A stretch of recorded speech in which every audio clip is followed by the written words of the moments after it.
Messieurs, frères et sœurs dans le Seigneur, le bilan de Monsieur Félix Tshilombo, mais c'est 7% selon les Quinois. Moïse Katumbi a dénoncé la fraude et la tricherie. Bandeko Tshilombo a mis vainqueur dans l'élection à 2023 na 7%. Na 7%. Donc Tshilombo a commis président année passée, non, en 2018, il a 15%. Si on divisé par 2 à 7%. Parce que place à quoi vous avez 73% exacté. Parce que les Quinois, bango tout, déjà tant comme na 3 ans, les libres bien le côté.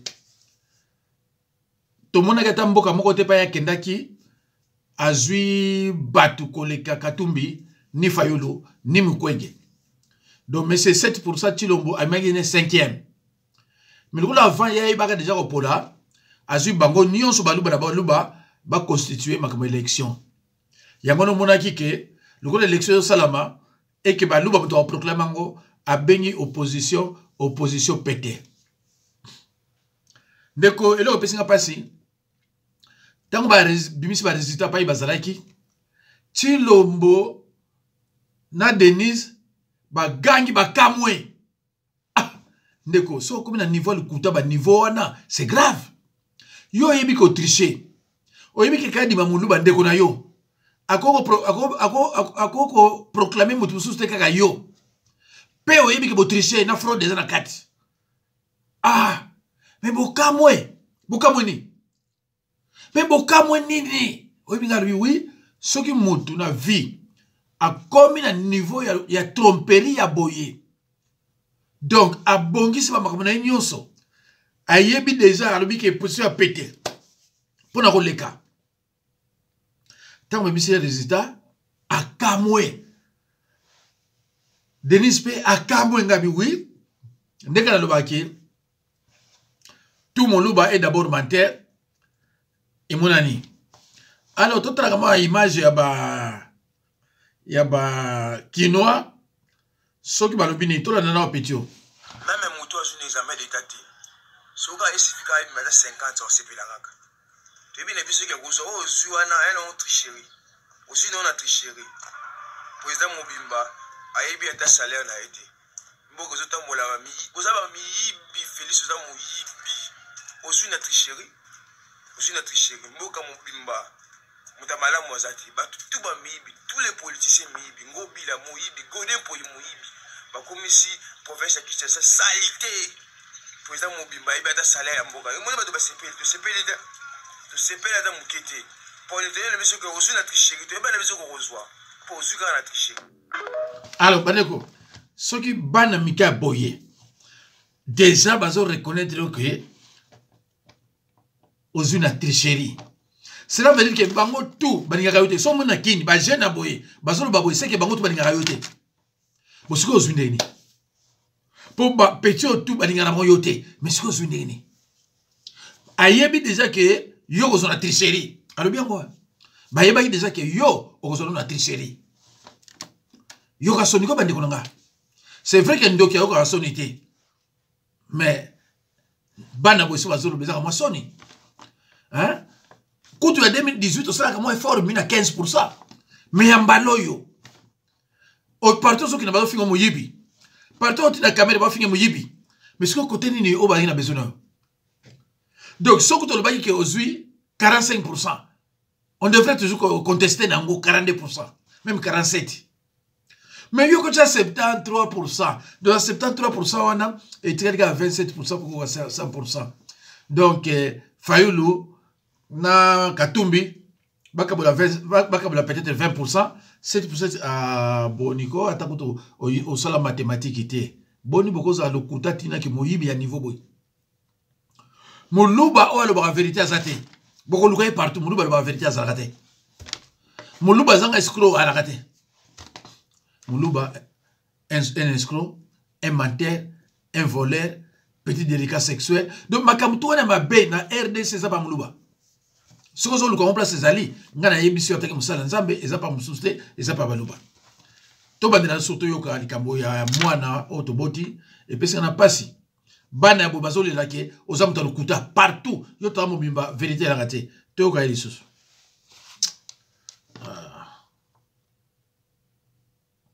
O nzambe na ngai. Et bon amour. Aïe, aïe, aïe, aïe, aïe, aïe, aïe, aïe.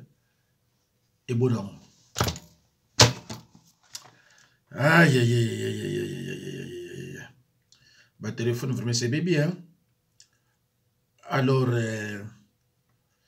tu y habité, et là, on a osé à Mouana, mais, écoute mon boulot, et téléphone, c'est bébé, et, na wopi on a woté, parce qu'il faut naturellement quand même qu'à tomber. Bon, tu as gâté. Félix, Azaki on a Londres, tu es bien. Azaki n'a pas Rwandais. Moussa n'a Azaki, Kindumba. Donc, tu as un débat pour diriger Congo. Moi, moi, je Félix. Azaki on a Londres en tant que Rwandais. Non, n'a bien été out. N'a pas été. Donc, vous pouvez tourner toute une histoire comme ça. Alors, vous voulez jouer avec toute une population. Elle était ici rwandaise avec sa sœur rwandaise qui travaille dans notre ambassade. Professeur, maintenant, cette femme-là travaille dans l'ambassade du Rwanda en tant que rwandaise. Mais sa grande sœur est rwandaise. Comment elle devient maintenant congolaise? Sa grande sœur a fui notre ambassade ici. C'est elle qui l'a amenée ici à Londres. Vous jouez avec qui? Cette fille faisait le Kindumba ici, avec tout le monde qui a fait les chefs pour ici. Connaît cette fille, coucher avec cette fille-là ici. Mais vous voulez nous prendre comme ça? Non. Parce qu'à un certain moment, il y a des choses. Est-ce que vous m'avez vu, moi, ça vous dire parler un langage comme ça? À un certain moment, on en a ici. Oui, papa. Vous avez compris? Parce que cette fille-là est connue ici. Je peux vous donner le nom de tout le monde qui peut vous dire toute sa vie. C'était toi ici. Professeur, nous courons. J'ai toute leur vie ici. Voilà. On a Luka. Oyo, donc la examino ba hypocrite. Ba yaka o toza ba combattant. Ba yaka o toza suki banani. Mawa. Toyokaye. Dans 3 ans, on a étopé le Ronine échangé depuis qu'il a commis président. Donc, il y a l'Ibosono et l'on a séparé na 3 heures président qui chasse en yon se zère pour Beba. PRDC mo plaisir pour Beba partout na katia mboka na biso toza nzelate. Donc, on a félicité non na 3 ans et l'on a l'Ibosono ya mwana. Deuxièmement, na 3 ans na degré ya nzala oye koti na félicité lisusu. Troisièmement, na 3 ans na eloko na sepel na lisusu misala ezate na mboka. Donc félicitations à Moussala Mazo Sala pour na biso ba congolais et ta qui président za Kinois, félicitations. Mbote maman. 3 ans ago depuis que le président Félix Tshisekedi azo kamba mboka na biso tolingi toyoba bilan nini ozo sala na 3 ans na etopé eloko nini échangé depuis qu'il a commis président. Bon, bilan chef de l'état na 3 ans sali pour nga asali eloko te. Asali eloko te. La 3 ans oya sali. Banda Zimboka, banda que l'élection en 2018-19, si rien ne marche, tous ont souffert, tous ont kemba. Le président Mobimba Soki a levé loco, et ça les maraté. Tous les gens qui sont là, Thompson, tous les qui ont voté. Donc, il y a un monde chef de l'État par voyage, n'a aidé, n'a félicité pour un voyage. Par voyage, n'a aidé, bilan où il y a un seul pour un voyage, n'a aidé. Deko 2 ans etikali par rapport à mandat na etongi toyeba attente na ezani to pe loni okosenga e asala to pe améliorer na 2 ans etikali mama atana lobi o salati atana lobi na 2 ans etikala la salati souci na ngesa kaka to ke nikala ba élection ata ko bimana e mais to ke na ba élection 3 ans depuis que le président Félix Tshisekedi azo kambambo kala biso tolingi toyeba bilan nini ozo sala na mandat na etope eloko nini échangé depuis qu'a commis. Depuis le président de la République a eu pouvoir pour la biso de mon yelo rotin. Premièrement, tout le monde, il y a les bosses qui a été cabinet à Ibakimbo. Tout le monde va publier ce qui a été mort, so oui, va tirer na cacho. Après, tout le monde va bien ici, bâti. Voilà, ce ministre d'enseignement, oui, va prendre à Ibimbo. Tout le monde soit qui a l'ouvrage et votre son à l'union sacrée. Est-ce que, bon, biso, et là, on demande que c'est pour ça biso. Les biso, on a la chance. Bandeko. alors boye bisanga sikoyo ba voix a kozwango wapi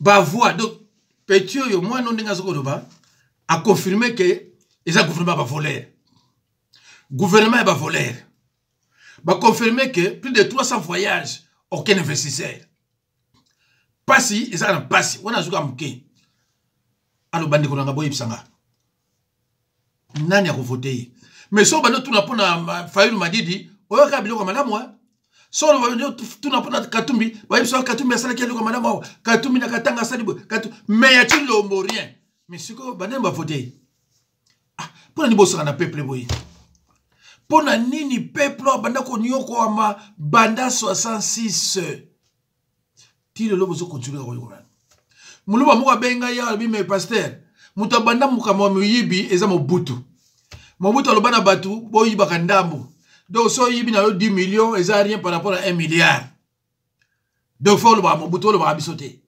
mobutu ayiba ti akufi mutakanga ya zati tala batu ne bazo raisonner bande ko ngani tala batu ne bazo raisonner bible zo ba biso n'imitez pas le mal yoko imiter le mal t'es ah balo badi bole misana bino peki donc Tshilombo na bimisa vidéo moko boy na bana bino déjà fa proclamation Tshilombo a gagné na 70%, pardon na 7%. Tshilombo a 7%. Na bimisa vidéo fa proclamation na bi Katumbi a remporté, Katumbi a gagné. Katumbi a gagné. Ngana lo bakango. Na baka na bino ke Fayulu a gagné mais ko tikala ko le jamais président RDC. Na course oyo Fayulu basi ba longola ye. Et tikala ki batu mbale Katumbi na Tshilombo. Alors bato départ ba comprendre ngati. Pona ça ko sala choix ya Katumbi. Mais entre Katumbi na Tshilombo so ba lobino ka sala choix moko yo sa nani. Na ibi osaka Katumbi. Parce qu'un vrai Congolais a voté Tshilombo, a voté pour Mouloubade. Un vrai Congolais n'est pas a voté Mouloubade. Donc, si vous avez Katumbi, na Tshilombo, soit nos amis. Ça clair dit. Bino boye bakate, nga na ye baka déjà que Fayulu tia zo kendenge ne wana. Ba ko voter ye, mais ko lika président RDC jamais. Na kati ba makamona ya zana yete. Makamusu ezaka ya kolobati na media. Ne bo comprendre ka. Ah parce pour Katumbi, matikali de, baza de. Est-ce que bino zo mona bango bazo bila makaba Fayulu? Ti le lo bazo continuer à kofinga Katumbi pourquoi?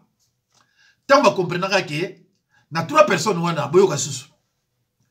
Après 5 ans Tshilombo ezala caméra. Caméra ibaka te ki Muluba.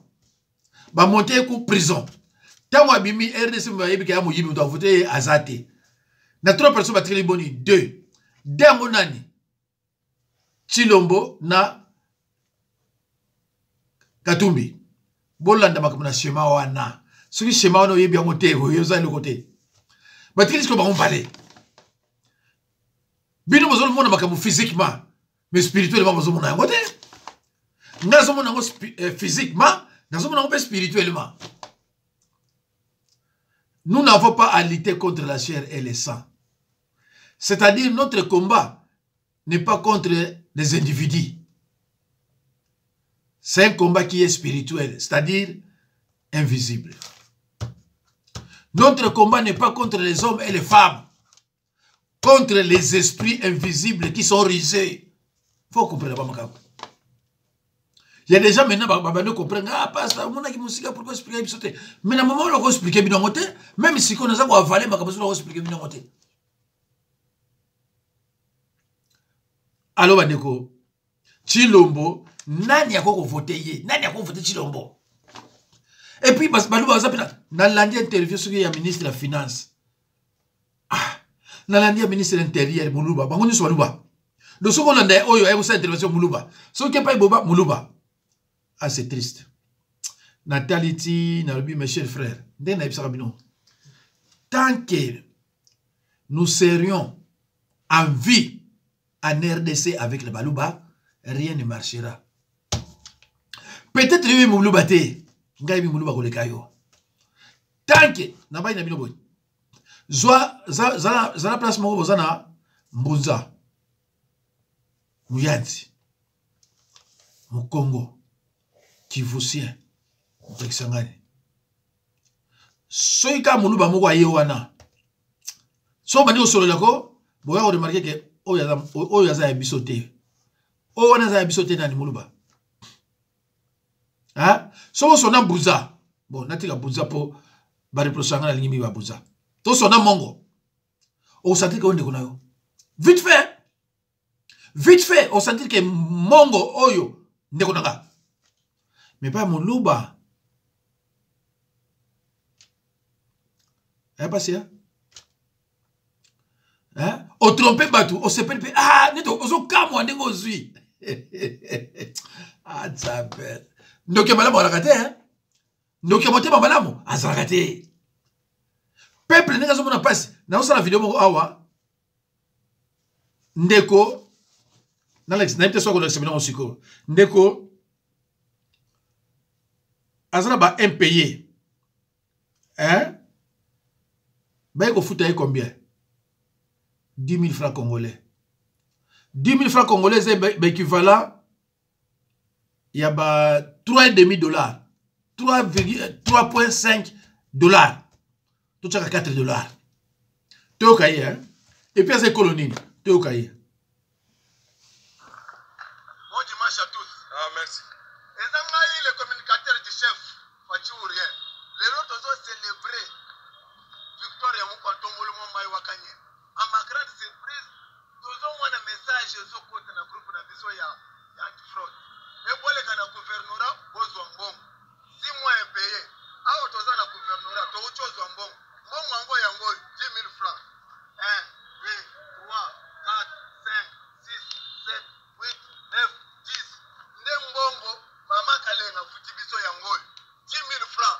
10 000 francs, Togosomba ni, Togosomba Soso, Togosomba Loso, Togosomba Foufou. 10 000 francs, Togosala ni. Maman, il faut quitter les choses avant que les choses te quittent. Hein? Ouais, tu nous dis, nous, chef de l'État, nous, province, chef de l'État, tous en a droit à erreur. Tous en a droit à erreur. La province, il y a chef de l'État. Tous en a droit à erreur. Les autres, les 31, Momo Yangoy, 6 mois impayés. Momo Yangoy, Bazo Foutabiso. 10 000 francs, 10 000 francs Yangoy. Togosala nini na 10 000 francs. Togosala nini Mama Kalena. De pouvoir au bandou Yangoy. 10 000 francs Togosala nini. Look au compte collègue, 6 mois impayés. Momo Bazo Foutabiso Yangoy. Au continent, à 4, tu vas payer 10 000. 10 000, dès Togosomba l'autre, dès Togosomba nini mon cher. Dans le bateau, le matin. Hein? Ah ouais, on salue bien que baisse le mabo. On salue ma belle, on regarderait. Ils sont pas communicateurs du chef. Nous en avons un erreur. Ce qu'on salue Moussala Malam, on met tout le mabo. Ce qu'on bêtit ma belle, au moins, on a besoin d'un timanayo. 10 000 francs, Togosala. Togosomba là-bas, on a bilamba. Togosomba, le logo, on a les 31. Donc on a bébélé, les autres ont célébré. Alors, bandeko. Oyo wana ezoleka na mbuji mai. Oyo wana azolo bazobi aza communicateur ya président de la République. 6 mois impayé. Tant que papa foutaye, ba foutiye 10 000 francs congolais équivalent to ya $4. Bandeko nanga. Bandeko nanga. Oyo ndeko na bino congolais. Muluba na mbuji mai. Bon, sikoyo bandeko na yo comprendre 6 mois d'impayé. Vous avez 10 000 francs congolais. 10 000 $, 10 000 francs congolais. Équivalent à 3, il y a $4. Entre-temps, Moïbi a 58 millions. Vous êtes en prison. 2 semaines après, vous avez mis bon quelque part. Vous nommez ministre de l'économie. Pour vous féliciter, vous avez bien. C'est le pays au monde. Moïbi. Il y a 50 000 $. Babimisi ba nommé. Ah, en France même, il y a quitté. Mais ceux qui n'ont pas semblé apprendre qu'il y a un gouvernement qui a soutenu. C'est fini. Et c'est lui. Président soit bien qu'il a communé. Oh, il y a bien d'autres choses comme Kwando Mbolo, Fatim Beton. Oh, Macron, Joseph Kasavubu, Joseph Kabila, Nani Chirac, Obama. So il y a un président Benke, Moukwanda Mbolo, Fachi béton. Mais ça, c'est quoi ça, Est-ce que vous appelez normal? Président de la République, Ozo Bengaye, Moukouan Dombolo, Fachi béton.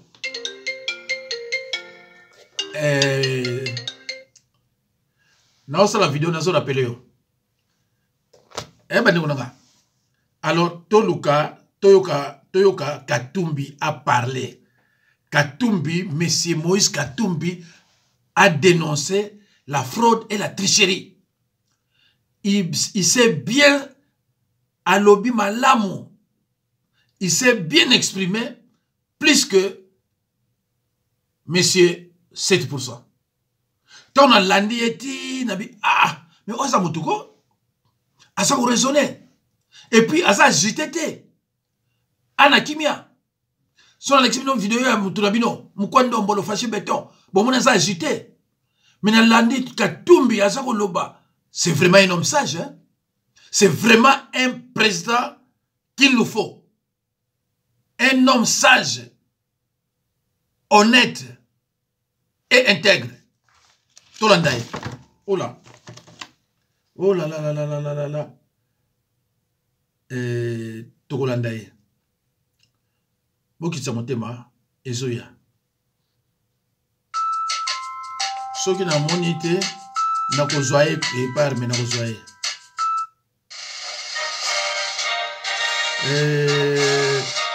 Na kolekisa mote toyoka.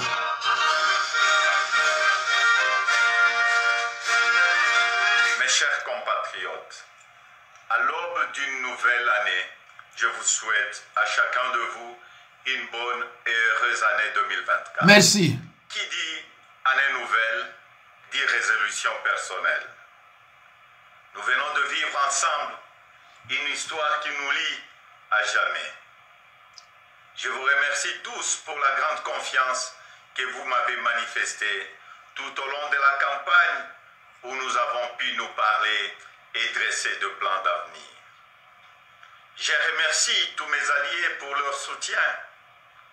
Je vous remercie tous pour le vote massif que vous m'avez accordé. Au cours de nos rencontres, j'ai constaté que nous voulions tous un avenir meilleur pour nos familles, nos enfants. La sécurité pour tous, la santé, les écoles, l'eau, l'électricité, de routes, de ponts, de bacs, de l'emploi, le salaire décent, un logement. Toutes ces choses simples qui devraient faire la dignité de tout Congolais, nous en rêvons. Je n'ai pas oublié les espoirs que vous avez placés en moi. Je n'ai pas oublié non plus vos exigences sur la qualité de celui qui doit gouverner notre pays. Vous me l'avez clairement exprimé. Vous voulez que le pays soit dirigé par des hommes intègres, ayant le sens de la justice et du bien commun. Vous exigez qu'on vous rende compte et qu'on vous associe plus étroitement à la gestion du pays, tant au niveau national, provincial que local. Lors de cette campagne, j'ai pris vis-à-vis de vous un engagement, celui de changer le Congo. Je n'entends pas le trahir. Depuis le braquage électoral du 20 décembre, dont nous sommes tous victimes, nous vivons une énième usurpation de notre souveraineté. De partout, j'entends monter des cris d'indignation, des cris de contestation, des cris de colère, des cris d'exaspération. Au mépris de l'expression populaire, un régime issu de la fraude, de la tricherie et du fait accompli veut s'imposer à nous. Il n'en sera jamais question, absolument jamais. À l'aube de cette année nouvelle, au cours de laquelle nous aspirons à la paix, à la sécurité, à la stabilité et au développement, nous savons tous que nous ne pourrons jamais bâtir une nation apaisée et tisser le lien du vivre ensemble sur le mensonge, la fraude et la tricherie. Nous ne pourrons jamais bâtir un pays, un État, une nation sans retrouver notre fierté qui appelle à pouvoir choisir librement nos dirigeants. Le serment de liberté que nous ont légué le Père fondateur repose sur le lien sacré qui doit exister entre le peuple congolais et ses représentants. Tromper notre peuple ne fait qu'aggraver la lancinante crise de légitimité qui perdure dans notre pays et nous fait passer à côté de grands espoirs. Mes chers compatriotes, à vous tous qui avez porté vos suffrages sur moi, à vous tous qui savez qu'ensemble, un nouveau Congo est possible, je vous fais le serment de ne jamais vous abandonner. Nous entrons aujourd'hui dans une autre phase de notre quête pour la liberté.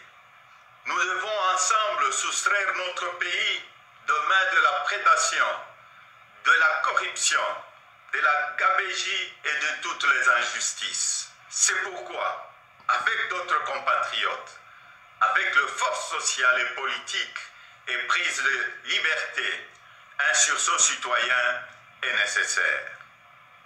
Sauver notre démocratie est devenu plus qu'une priorité. C'est un devoir et je ne faillirai pas à mon devoir citoyen. Raison pour laquelle je vous demande de ne pas baisser le bras, de ne pas céder au découragement ou au pessimisme, mais bien au contraire, de reprendre la marche que nous avons engagée ensemble. Parce que rien n'est fini, tout est encore possible.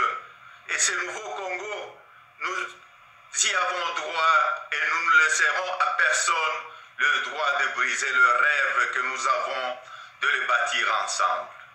Notre Constitution nous invite à nous opposer à tout groupe d'individus qui veut prendre le pouvoir et s'y maintenir en dehors de la volonté du peuple congolais.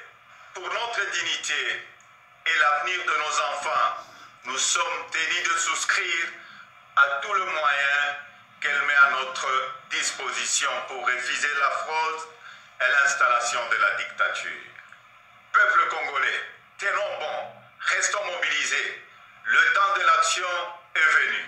Par des actions pacifiques, démocratiques, nous allons résister et reconquérir notre droit le plus légitime, celui de faire échec à la fraude et de reprendre en main notre destin avec les dirigeants de notre choix. Amis partenaires, frères africains, les Congolais n'ont-ils pas le droit de vraies élections?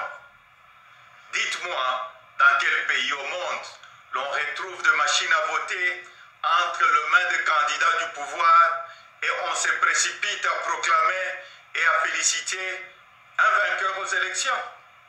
Dites-moi le nom de ces pays. Citez-moi un seul pays au monde où l'on décide de prolonger la période des élections de 11 heures à 6 ou 7 jours et on se précipite ensuite à féliciter le vainqueur. Citez-moi un seul pays dans le monde où on proclame le vainqueur sur la base de bureaux de vote et de machines à voter dont on ne connaît même pas le nombre au jour de l'élection. Personne ne peut s'ériger en complice de cette fraude électorale que nous accepterons jamais. Que vive la République démocratique du Congo, unie, libre et prospère. Merci.